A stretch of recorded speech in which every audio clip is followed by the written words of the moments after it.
This is Nick Stenger. We are Stenger Family Office. Thank you for joining us for another installment of Market Minute. We tend to do these when the market is volatile, and today, July 24th, 2024, we certainly saw some volatility. The market was down. The S&P closed down about 2.3%, and it was almost a year now that we have gone without a 2% or higher pullback. What the media is going to do is they're going to try and tell you this time is different, and now is the time to panic, and this is such a rare thing. We don't ever have these. This never happens, and it must be a signal or a sign of even worse things to come. I'm here to tell you today that's not true. Don't take the bait. Don't listen to the doom and gloomers. These 2% corrections are typically very normal, and I think you're probably ultimately going to see today we're in about 4% of the way into what I think will ultimately become a 10% correction. We've been telling you this now for months. If you're our client, you're not surprised to hear this. We have seen companies for 2024 rally to the tune of 20, 30, 40, 50, even higher percentage returns, and it's not even August. And so don't let the doom and gloomers scare you when they say the world is coming to an end because of a 2% pullback. Nvidia, Microsoft, Amazon, even Walmart, a company up 30% plus for 2024, it shouldn't surprise us when these companies take a breather. You don't go up in a straight line forever in the stock market. You do have little corrections. You have little dips. A 10% correction is not surprising. It's not really something that should concern us. And I think actually what we're going to see is this is going to serve as a buying opportunity for long-term investors. Now, is 4% down off the all-time high in the S&P the best buying opportunity of all time? No, of course not. We wrote an article a few years ago about how the S&P had become so severely undervalued at the 4,000 point zone, and it was worth much more, and we told you to buy baby. That was the name of that article, and you did if you were with us, and you saw your portfolio and those gains come in a lot more quickly than we all expected. But if the stock market ultimately does end up in a 10% correction, I do think that is a significant buying opportunity for people with cash on the sidelines. And so don't panic over this. This is the time when diligent investors make most of their money. Like Shelby Davis said, you make most of the money in your portfolio in a bear market. You just don't know it at the time. And so this is one of those times, I believe, where we're going to fast forward maybe a year from now, maybe 18 months from now. We don't have the crystal ball. We don't know exactly when, but I believe about a year and a half from now, certainly 2 years from now, you will be higher in your portfolio than you are today. And part of the reason for that is because companies are still producing outstanding profits. The media narrative today with some of these big tech earnings, with Tesla's earnings that came out, is that these companies are struggling. There's all this doom and gloom that earnings aren't nearly as good as they should have been. And when you actually go get your hands on the data for yourself, which I would encourage you to do, get your hands on the data, you'll find that the data is pretty good. And we're still now projecting. This isn't just a Stenger Family Office stat. This is the best research that we can get on Wall Street. Analysts are now expecting $315 in profit on the S&P 500 by 2026. But remember, the market is always this discounting mechanism. It's always forward-looking. We don't care about what's happening this quarter or right this second. What do we care about? We care about next year's profits. We care about next year's interest rates. We care about the future. And I believe by the end of 2025, we will trade the S&P north of 6,000 points. Now, I could be slightly off on my timing.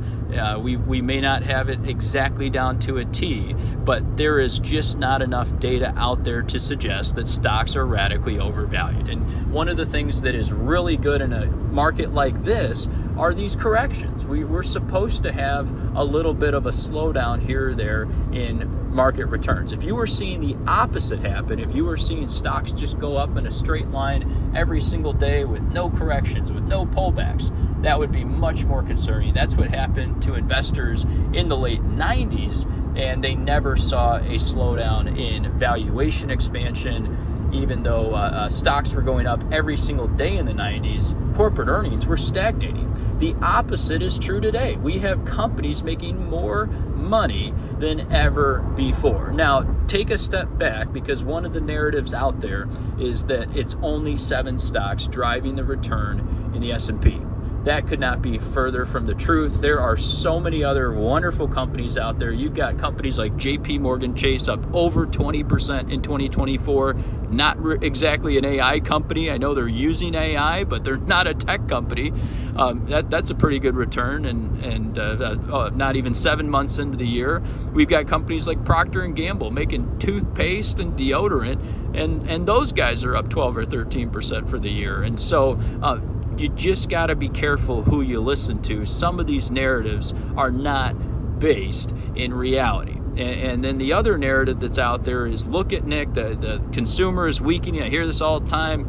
Consumer is weakening. Look at McDonald's. McDonald's is slowing down. And when I hear that McDonald's is slowing down, I just point you to Chipotle. Chipotle is up 14-15% for 2024. Yes, McDonald's is down, but I would say that's less about the consumer, and it's more about preferences of where people are shopping and where customers are finding value. That's what customers go for, is value.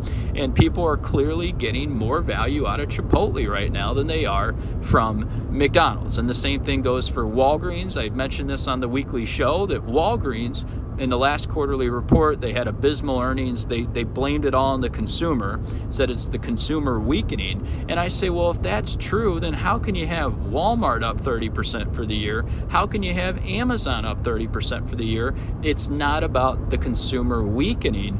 It's about where are customers shopping. So be careful what you're listening to.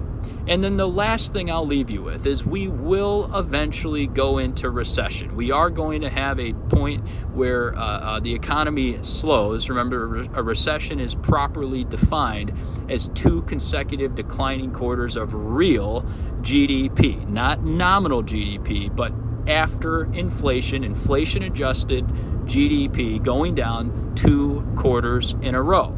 We had a technical recession in 2022. The government did not point this out. The National Bureau of Economic Research, who's supposed to call these things, never said anything about it, but we technically had a recession in 2022.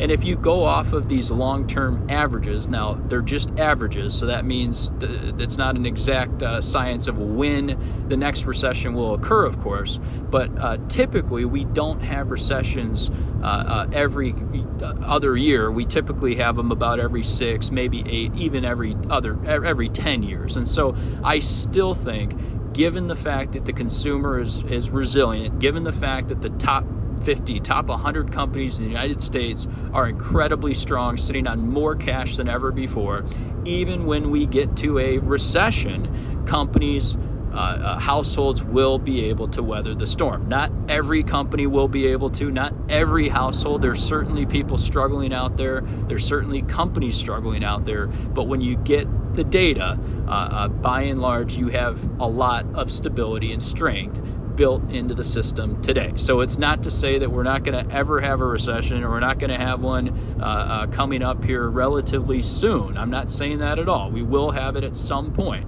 But remember, markets bottom before the recession is called. The recession is always called after the fact, and by the time you try to get in and get out and time it, the market will already be on its way back up. So the best thing you can do during these times of volatility, whether it's a 2% pullback, a 5% pullback, or a 10% pullback, or even more, is to stay on your plan. And if you've got some dry powder on the sidelines, or you've got some companies you've made some profit on, that's when we take an opportunity to buy more for the long run. So stay on your plan, don't panic, and we will continue to keep you updated. Watch the weekly show that we do every week. We do the Nick Stenger show, my show, we do Bullish, and we're trying to bring you lots of content so you stay on your plan. Thanks so much for being with us for this installment of the Market Minute.